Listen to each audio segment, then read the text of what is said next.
और आज होगा विजय मल्होत्रा का अंतिम संस्कार। अंतिम दर्शन के लिए रखा गया है पार्थिव शरीर। कल हुआ था विजय मल्होत्रा का निधन, आज विजय मल्होत्रा का अंतिम संस्कार होगा। और ये देखिए तस्वीरें इस वक्त आप देख रहे हैं, अंतिम दर्शन के लिए उनका पार्थिव शरीर रखा गया है। बीजेपी के वरिष्ठ नेता, दिल्ली में पहले प्रदेश अध्यक्ष पलक मेरे साथ इस वक्त जुड़ रही हैं। पलक, सुबह से ही आप जो बीजेपी कार्यकर्ता हैं, नेता हैं, उनके आने का सिलसिला लगातार जारी है।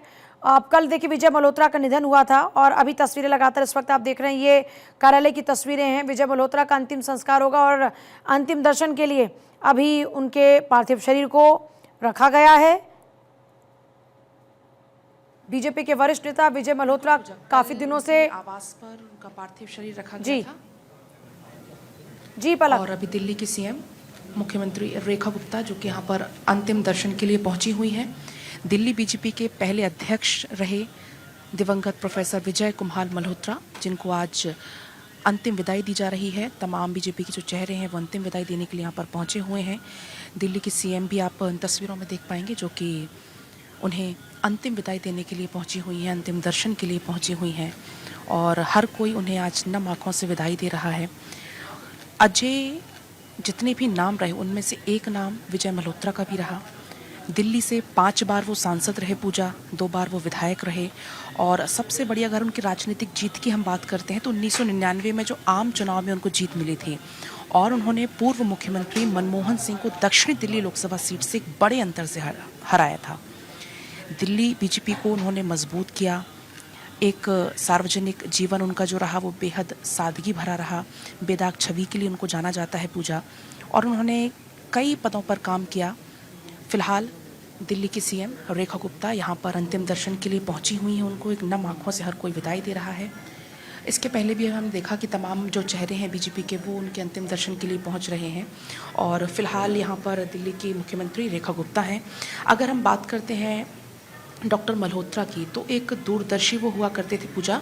और दूरदर्शी इसलिए क्योंकि उन्होंने दिल्ली को उस समय में संभाला जब उतने संसाधन नहीं थे, आर्थिक तौर पर दिल्ली उतनी मजबूत भी नहीं थी। लेकिन उस दौरान भी आप समझिए 15 से 16 कॉलेज की स्थापना उन्होंने की, क्योंकि उनको पता था कि आने वाले समय में शिक्षा का कितना ज़्यादा महत्व होता है। इसलिए वो एक प्रसिद्ध शिक्षाविद तो थे ही, एक अच्छे लेखक, एक अच्छे वक्ता, एक अखिल प्रशासक के तौर पर भी वो रहे। और सबसे बड़ी बात है कि एक बेदाग छवि उनकी रही। वो लगन से जनता की सेवा करते रहे। जो उनका राजनीतिक सफ़र है वो बहुत लंबा उनका रहा, सक्रिय वो उसमें रहे। और आपने देखा पूजा कि जब प्रधानमंत्री नरेंद्र मोदी अभी हाल ही में पहुंचे हुए थे नई दिल्ली बीजेपी ऑफिस का उद्घाटन करने, और उस दिन भी उन्होंने डॉक्टर मल्होत्रा का जिक्र मंच से किया था और ये कहा था कि ऐसे जो छवि रही, ऐसी जो शख्सियत रही, उन्हीं की वजह से आज दिल्ली इतनी मजबूत स्थिति में है। अगर हम बीते 5 दशकों की अगर हम बात करें तो वो 5 बार सांसद रहे, 2 बार विधायक के तौर पर वो रहे। और जो सबसे बड़ी जीत का जो जिक्र हम करते हैं वो है उनकी, तो 1999 में जब उन्होंने डॉक्टर मनमोहन सिंह को हराया था। संघ से उनकी शुरुआत होती है, फिर कैसे वो पॉलिटिक्स में आते हैं और पॉलिटिक्स में भी कैसे आसमान की ऊंचाइयों पर वो हमेशा रहते हैं। तो ऐसे में इन तमाम उनके कार्यों को आज याद हर कोई कर रहा है। और मुझे एक और बड़ी बात, अगर हम बात करें दिल्ली में फ्लाईओवर की, तो जो पहला फ्लाईओवर बना था वो डॉक्टर मल्होत्रा ने ही बनवाया था और उसके कारण जो दिल्ली के लोगों का जीवन बड़ा आसान हो गया था। अगर हम बात करें दिल्ली को रिंग रोड से जो पहला फ्लाईओवर मिला था वो प्रोफेसर विजय कुमार मल्होत्रा ने ही दिया था।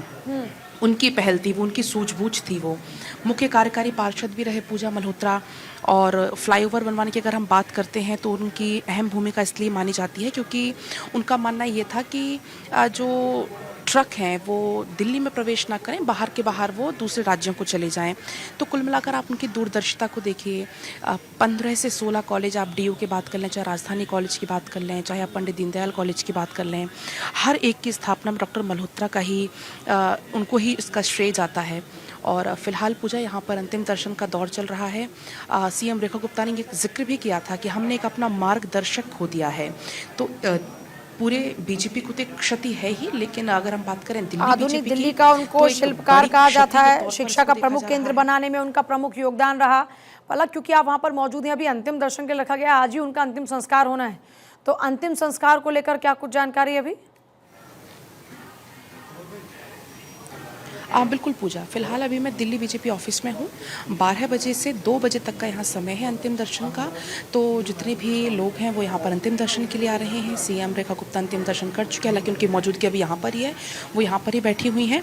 और पूरे राजकीय सम्मान के साथ राज्य सरकार के द्वारा उनका अंतिम संस्कार पूरे सम्मान के साथ किया जाएगा। कल ही मुख्यमंत्री ने इस बात का जिक्र कर दिया था जब वो मुख्यमंत्री कल उनके आवास पर पहुंची हुई थी और इसको अपूर्णीय क्षति बताया था। उनकी जो निधन है वो अत्यंत पीड़ादायक वो बताती हैं।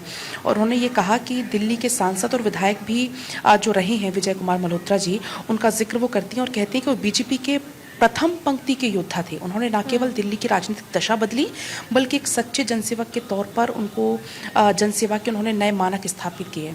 तो पूजा बस यहाँ से 2 बजे तक अंतिम दर्शन है और उसके बाद फिर यहाँ से अंतिम यात्रा पर रवाना हो जाएंगे प्रोफेसर मल्होत्रा। तो देखिए लगातार तस्वीरें इस वक्त आपको दिखा रहे हैं। पलक ने बहुत ही बारीकी से जानकारी दी किस तरीके से आधुनिक दिल्ली के शिल्पकार के तौर पर उन्होंने कार्य किया, कैसे उनकी दूरगामी सोच का परिणाम यह हुआ कि आज दिल्ली विकास के नए नए आयाम को छू रही है। और ये उस समय की बात है जब दिल्ली की आर्थिकी बेहतर नहीं थी, लेकिन उसमें दूरदर्शिता इतनी कि वो शिक्षा के महत्व को जानते थे। इसी तरह स्कूल की संख्या बढ़ाने, गुणवत्तापूर्ण शिक्षा पर ध्यान देना, खेल के महत्व को समझना, दिल्ली में भारत केसरी दंगल को आरंभ कराना और पहलवानों के पौधों को रोपना, ये उनके प्रयास थे। पलक, बहुत शुक्रिया आपका फिलहाल।